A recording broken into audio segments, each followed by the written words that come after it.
Imagine entering 2025 knowing what a budget is, knowing how to use one to maximize your savings and investments, knowing the smart things to do with your money, not just the right things, and to finally not be scared of investing or anything investing related anymore. Because in this video, I'm going to share the exact habits to budget, save, and invest in your 20s the smart way. Trust me, one of these tips is kind of controversial, but I think it's going to change your approach to money and investing forever. We need to firstly redefine our financial story, and we need to start with this. So let me tell you a story about my friend Sarah. She used to struggle with money despite having a pretty decent income. Every month she would live paycheck to paycheck with nothing really left for savings or investments. And it wasn't because she wasn't earning enough, it's because she always had this idea that I need to spend it now or it's going to be gone forever. A scarcity mindset, coupled with the idea that she never had enough to actually get her ahead of the game. But Sarah's relationship with money actually started in her childhood, because growing up, Sarah's family lived in a constant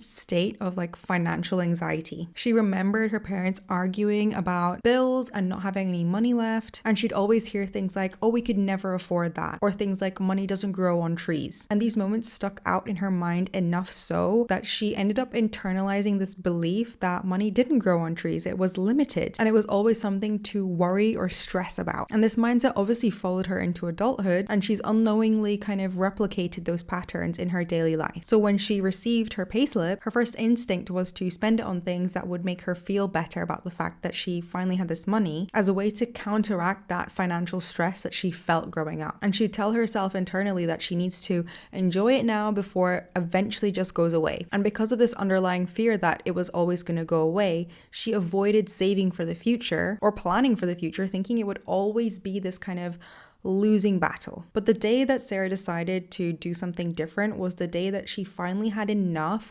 of feeling like her financial anxieties were getting the better of her. She felt like life couldn't get any worse. And she knew about building a growth mindset, but didn't exactly know how to do it. But because of how fed up she was, she started to believe that there was another way. There was a way to change things in a small way, and that there was always going to be more opportunities to earn money, and that every pound saved was going to be a step towards a reality that was just going to be different from her present because she had decided it was going to be. So she started super small, just putting away 20-30 pounds a week into a savings account that she called her freedom fund. And whilst it seemed super trivial at first, after a couple months that added up to 160 pounds, and after realizing she had actually got some extra money after doing a trivial thing, she started to feel differently. She started to feel like there were options. And this feeling of something can be changed led to excitement. She was excited to actually do it more and more because she felt control over that number. And then after a while, she just challenged herself to invest that money instead of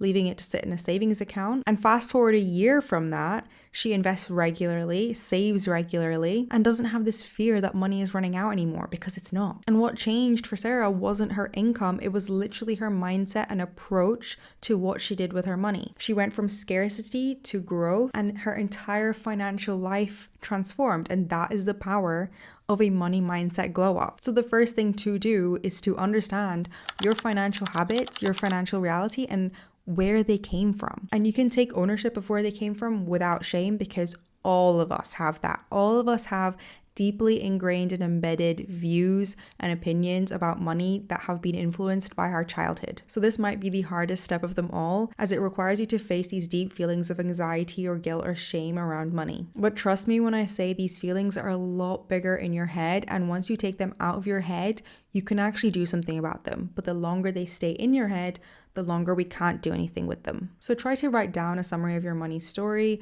some limiting beliefs you have around money, and reframe what you can do to change it. We then want to build the basics. We want to create a snapshot of our financial reality right now, our actual figures, the income, the expenses, the debt, the savings. And this might take some time to put together if it's the first time you're doing it, but it's well worth it, and you won't have to do it again, as you'll just have to maintain it from now. And once you have this financial snapshot ready, you can then start to regularly look at it, look at your transactions that feed into it. And this is what allows you to create goals and achieve them. Because tracking your transactions is literally like building a map. Because without a map, how can you enter a destination in your GPS to go somewhere? The GPS would need to know where you are right now to know what to do to take you to where you want to go, right? And we want to make this task as easy as possible. And to stop you from procrastinating doing it, try and break it down into super tiny micro steps. What are the tiny micro steps you need to be able to do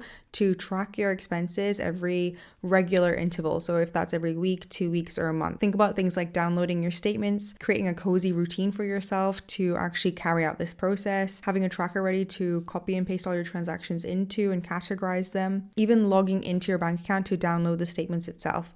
Everything counts as a micro step because ticking each thing off is going to give you that really great boost of dopamine and also create momentum for you to do the next task. Next, we want to actually set those goals and a budget, because once you have an awareness of your financial reality and you know your recent transactions, you're then in the perfect place to apply a budget. And a budget is not a way to restrict yourself. It's a way to help that GPS system we spoke about earlier. For example, if you have a big trip lined up next year and you want to feel financially confident in the lead up to it, you can apply a budget to your finances that ensures that you're saving enough for that trip each year, instead of just kind of hoping that you have enough and having financial anxiety in the lead up to the trip because you're living off of hope. And similarly, if you feel like you have no money at the end of every month, you could apply a budget to try and control your expenses so that you have some money at the end of every month, essentially changing your financial reality by applying some levers. Not budgeting is like trying to make a cake by throwing every ingredient into the bowl and hoping something edible comes out. But if you have a measuring cup, i.e. the budget, then you know how much is going in and you know exactly what's going to come out. Hopefully. We then want to save and invest with smart strategies. Now, it can be hard to know what you want to save for if you're just getting started with money. And a great priority to begin with is building an emergency fund, because everyone needs an emergency fund. It doesn't matter how rich you are.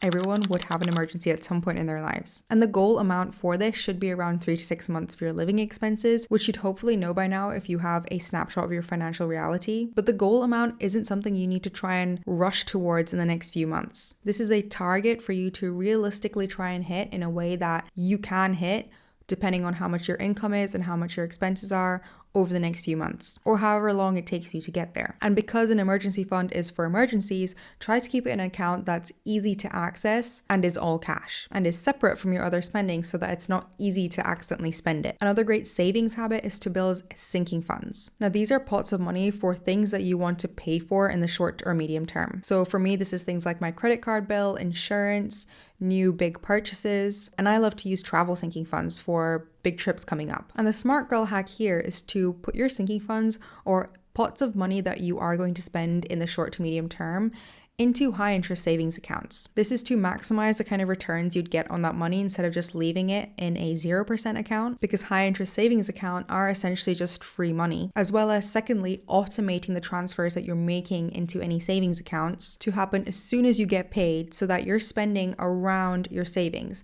and essentially in your spendings and transactions, those savings get prioritized if they're happening before you start spending any of your money. And if you're opening new accounts to put sinking fund money into or an emergency fund into, try and look for bank switching offers or even benefits that your current bank offers. We also want to be spending and investing cleverly as well. Once you're in a position that you're living within your means, you have enough saved for emergencies and sinking funds, and you have excess money, that's the best time to invest it instead of saving it kind of aimlessly and leaving it in savings accounts, because that's where inflation starts to erode its value. Because if you're leaving money in savings accounts for longer periods of time, inflation will erode its value compared to investing that money in the stock market. However, controversially, I think that when you're just getting started with money and after living within your means, you don't have much to put into investments, I think you're better off investing that money into yourself. And this is because I believe if you invest into yourself, instead of investing £1 into the stock market, if you invested